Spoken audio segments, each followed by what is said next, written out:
Hello there. I hope you are okay. I hope you are well. I hope that life is treating you well. You are welcome to this podcast, Dark with Nefa. Yeah, even though the title says Dark with Nefa, I don't know. You won't get dark vibes, but the dark vibes will come from, the stories themselves. And I'm so glad you're here. So let me know how your day was, or how your day is going, or how your day is likely to be. I would like to know how everything is going in your life. Not really everything, just how the day is going. And that was great, or is going well. I managed to do some chores, and here I am. Yeah, so it's pretty much it going on well. Okay, and so I'd just like to share a story I heard, or rather a statement that was made about discomfort, and why sometimes we have to lean into the discomfort in order to be with the people that we love. And so this was a story of an actor. I think they were having an interview, but then just a snippet of it was shared, and I don't know if it was an interview or a reality show, but they say they used to share a room with their grandmother, and their grandmother was really sick. And so this one night, I think they were just really tired. Yeah, so they were really tired, excuse me, if you heard that. So they were really tired, and they decided to sleep in their car. Then a few hours, I don't know if it's a few hours or a few minutes later, they received a phone call, and they were told that their grandmother had died. And the statement that this particular actor made was, if only I was willing to go through the discomfort, I would have stayed with my grandmother in their final hours. And so this might not have been the exact words, but the context is like that. And so are we willing to just go through a little bit of discomfort in order to make a relationship better, or in order to spend more time with another person? Because we might just not know how much time we have with that particular individual. So if you've ever said, I don't like this discomfort, let me go and be comfortable somewhere. Have you ever regretted doing it? Or for you, living discomfort has always been an amazing thing for you? I don't know. Do let me know. All right. So now that has been said, welcome once again to Dark with Nefa. All right. So I came across a case. This case is called the Black Dahlia. So it's like the Black Dahlia Murder. And I've never really come across this particular case. I just said, okay, there's such a case. Okay. Yeah. And really, when I saw the name the Black Dahlia, I don't know what came to mind. I don't know.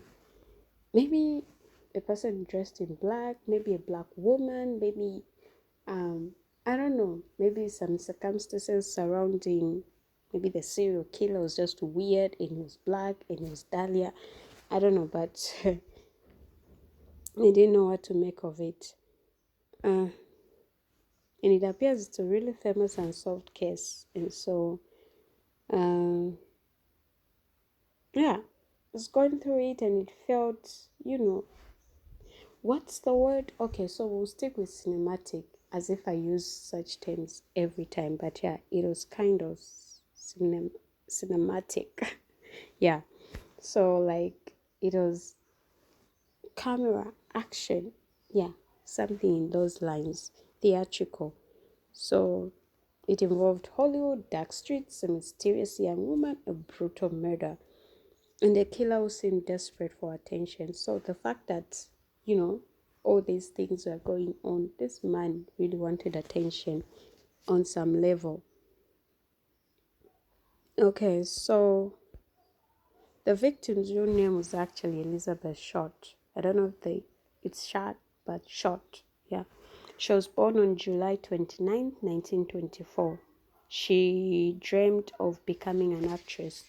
So, like many young women during the 1940s in California, or rather in the United States, she moved to California hoping to build a better life. So her friends described her as quiet, polite, mysterious, stylish. Um, she often wore black clothing. She also reportedly liked putting flowers in her hair.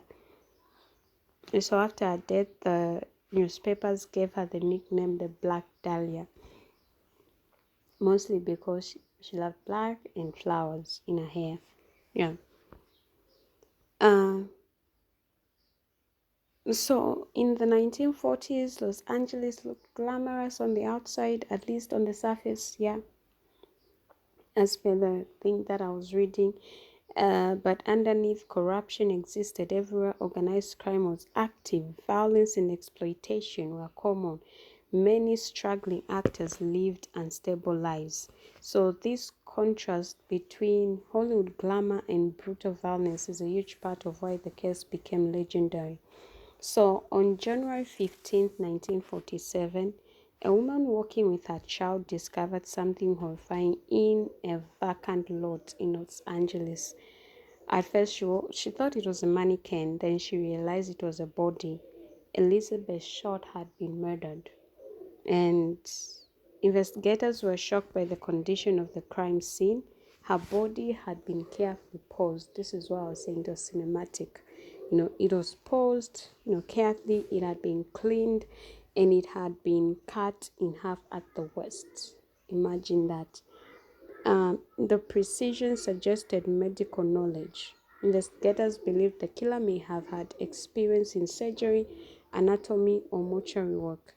So, and then we go on to, so that was the whole thing. You're walking around and you discover this um body, and then you think it's a mannequin. You draw closer, you realize it's actually a body, and that body is cut in half. I think that's the most horrifying thing a person can ever come across.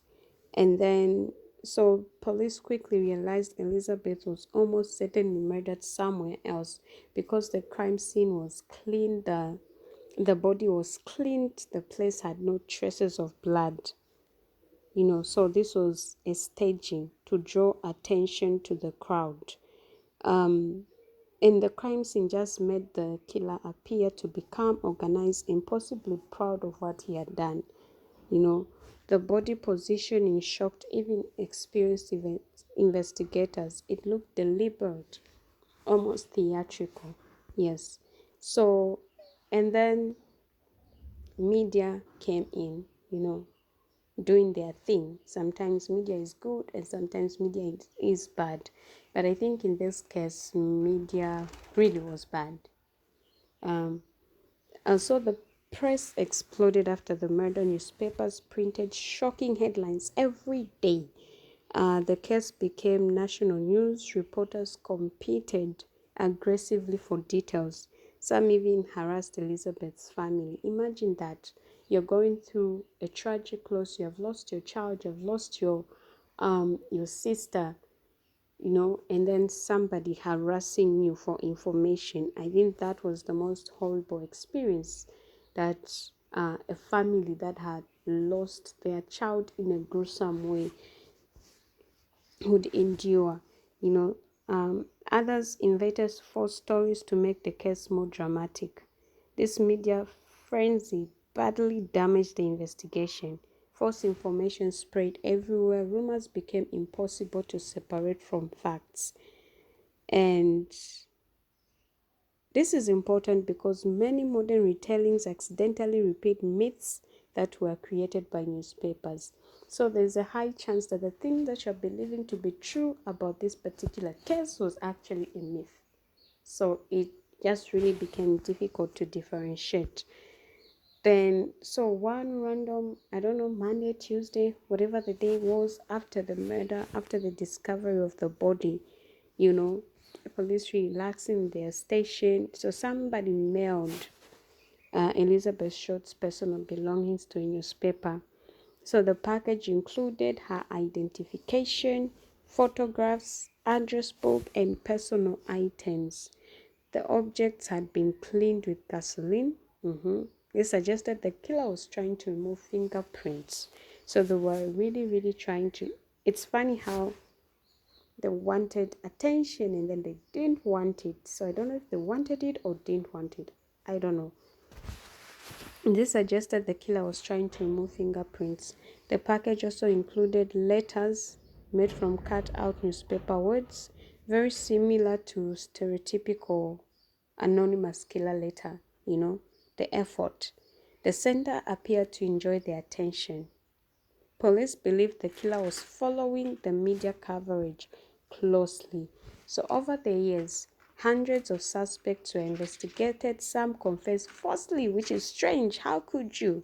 People love attention anyways. And others were linked through circumstantial evidence, but no one was officially charged. This case became not only because of the murder itself. It became famous not only of the murder itself, but because there were so many theories surrounding this particular case. So we have what we call the doctor theory, right? So one of the most discussed theories involved doctors or medical professionals. Why? Because of the precision of the body mutilation. Some investigators believe the cuts required surgical knowledge. However, this theory was never proven. And then there's the Hollywood connection theory. She may have had connections maybe with nightclub owners, wealthy businessmen, and organized crime figures. Again, no theory was fully proven. But the mystery deepened because Los Angeles during the 1940s had a strong underworld culture hidden beneath the Hollywood glamour. Then there's the serial killer theory. And some investigators believe the Black Dahlia killer may have committed other murders because the crime scene felt practiced, controlled, methodical, and not impulsive. This raised the terrifying possibility that Elizabeth Short may not have been the killer's only victim, which is scary. So, very scary. But then the serial killer thing again, it's trumped upon because we would have heard of similar cases, maybe those cases were just not discovered or were not just made. The connection was just never made. I don't know. I'm not really sure. Somebody close. I don't know. That was too calm for somebody close. Usually somebody close, maybe they hate you or something. But the killer was really patient with this particular person. Who knows? I don't know. And so that's just the thing. What do you think? Who do you think actually killed this amazing woman? Who do you think actually killed her? But then the strange thing is that her name has been erased. It just goes by the Black Dahlia. But she had a name. Her name was Elizabeth Short. She was a real person. She had dreams. That's why she moved from her hometown, which usually some of us have a problem doing, following your dreams. And